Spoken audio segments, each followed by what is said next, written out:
At first it was telling people that, guess what, your cell phone can't always find you in an emergency when you call 911.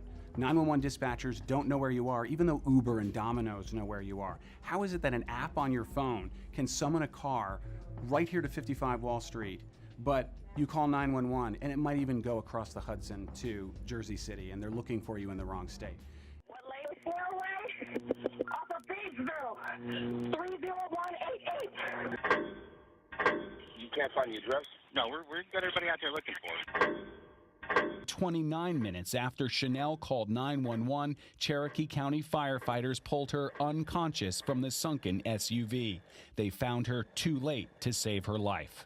She knew exactly where she was. She was delivering newspapers. She gave them the exact intersection and the zip code, and they still couldn't find her. And why was that?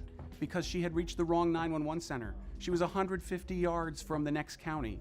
She reached the wrong county's 911 center, and as a result, they didn't know where she was because their maps didn't extend into the area where she was. She died on the call, basically. She drowned on the phone with 911. I knew something went terribly wrong, and we found out that it was something that could happen to any of us. And this has happened all over the country now. But if we can actually fix this location problem, and we've already found a solution, it's just getting it onto your phone. It's called Laser, L-A-A-S-E-R. And basically it does what an app would do, but you press the button, it routes it to the right 911 center and gives your exact location even if you're in a moving car, and updates 911 continuously with the existing system. But the infrastructure and the bureaucracy will not allow us to put it on your phone because it's going to take a year or two. Well, in another year or two, hundreds, thousands of people could die on the phone with 911. Right now, the FCC, the carriers, and the 911 centers are all pointing fingers at each other.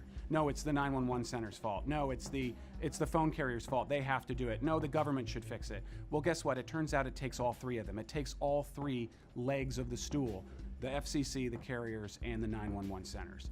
And they have to stop pointing fingers at each other. The government has to set standards. The carriers have to rapidly deploy this existing technology onto your phones. And the 911 centers, frankly, well, they're at the whims of local government and local funding.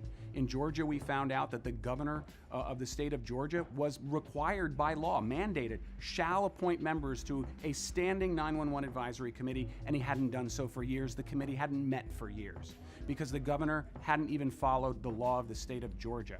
There's no state oversight in the vast majority of states in the United States. So the idea that this is someone else's problem, well, it's your problem when you pick up the phone and call 911 and your life is on the line.